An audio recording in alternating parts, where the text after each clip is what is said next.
I upcycled one of my old shirts into a roll of bias because I realized that it's wearing out.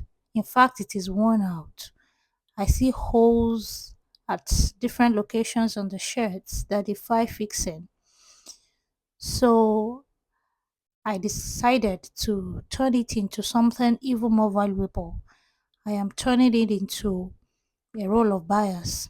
For those of you who do not know what a bias is, I'm going to show you at the end of this project what it looks like. So what I'm doing first is to rip the shirts in the front to cut it in to make it one piece by cutting through it in the front, and then I removed the sleeves so that I know how much fabric I have and I'm able to work on that fabric as a flat surface. So after removing the sleeves, I am cutting through each of the sleeves. I'm ironing it out and then I'm cutting through each of the sleeves so that I can also use those sleeves as biases too. So I'm cutting the sleeves and the body. I'm making everything into a bias, into a roll of bias. So this is where I'm laying it out to start chalking. So after this, now I'm going to cut out the upper parts where there is the armhole, the neckline.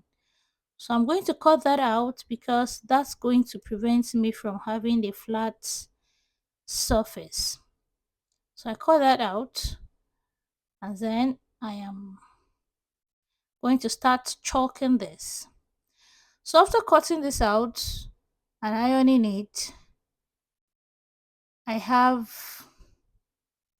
yeah, so I iron it out to prevent creases. It has to be flat, it has to be smooth. You have to have a rumple free fabric. So after this, the width of the bias is about 2 inches.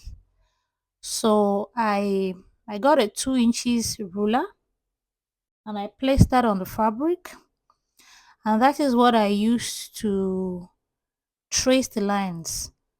So I just traced as many lines as I could get on the fabric and I cut.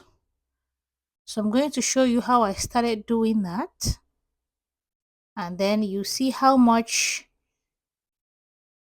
length I could get at the end of the day.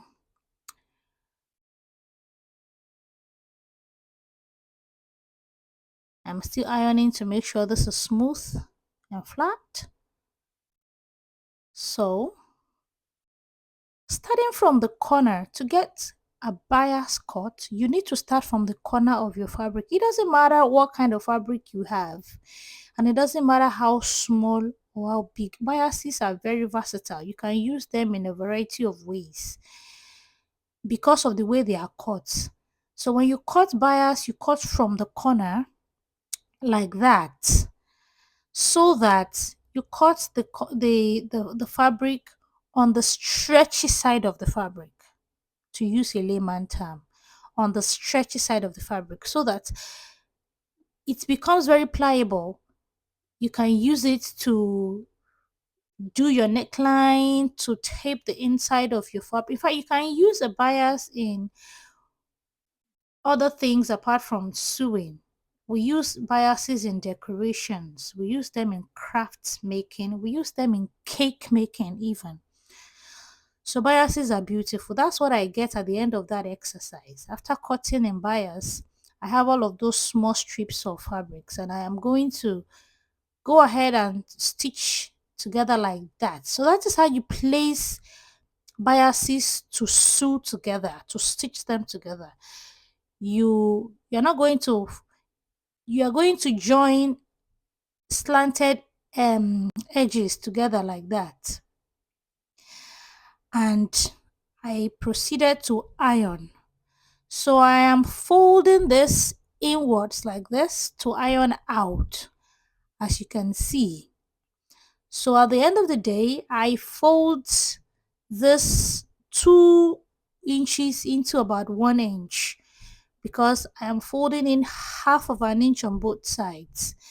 So after doing that, I am still going to iron this again. I'm still going to fold it again. So at the end of the day, what you're going to have is like half of an inch, like that.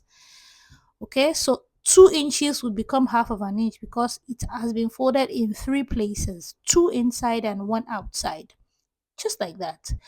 And at the end of that exercise, this is what I have: these strips of beautiful strips of bias. So this bias right here is not your regular bias that is frail.